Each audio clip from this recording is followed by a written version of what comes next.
Soruştuğun ey sualı bilmedim şimdi kazanmalıyım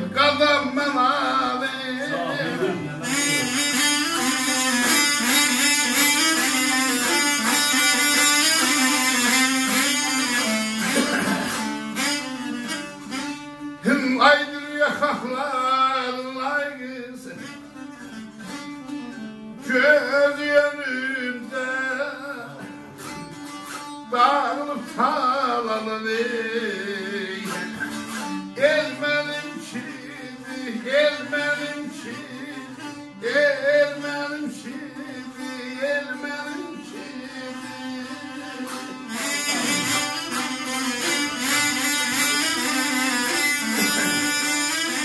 Can Hasan can bu Qarabağ müharibəsində Bəhmən Vətənoğlu götürür ayət. İsmixana şeir yazdı. İsmixan baxır var, oxur, görür. Bəhmən elə dərdimə münasib yazıb şeir. Varağı səvrir arxasında əl eləyir qələmə yazır. Oxudum şeirini. Ay Vətənoğlu, soruşduğun sual bilmənimkidir. Dünya xalqlarının gözü önündə dağılıb talanan el mənimkidir. Göysə yada qaldı, yandı Qarabağ. Sinəmin üstündə mindi yara, bax. Kəlbəzər düzündə ahızara bax, bağlanıb kəsilən yol mənimkidir, bizimkidir. Yaşa, sağ ol. Sağ ol. Bak.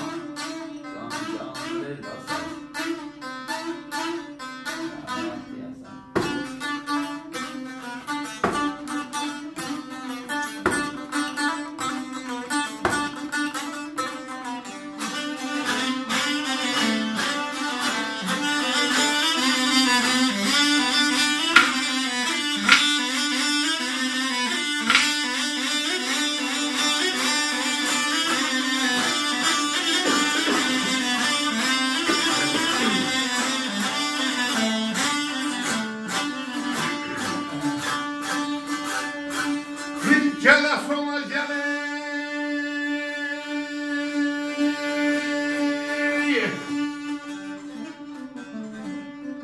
halayım halay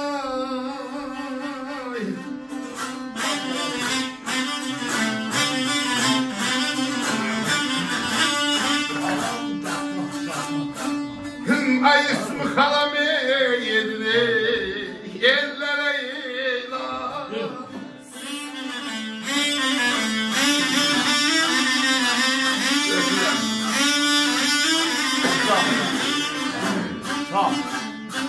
Himmeleşe dolunayı Büyülü bilam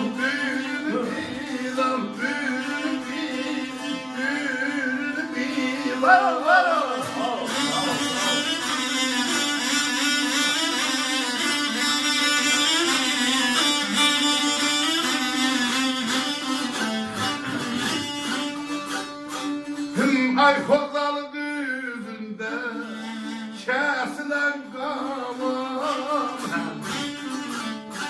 Hım ayak benim şidiye el benim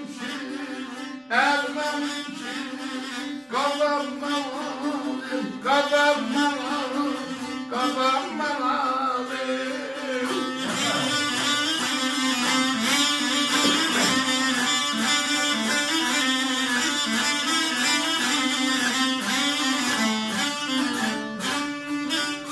İsmixanam edin ellere eylan Melişe donuna bürünüp ilan Kozalı düzündə şəsilən qalan Ayaq mənimkidir El mənimkidir Ömürəm eşq olsun Güağa zəhrinə Salamlarına Əhəşşində evin eşiğim var olsun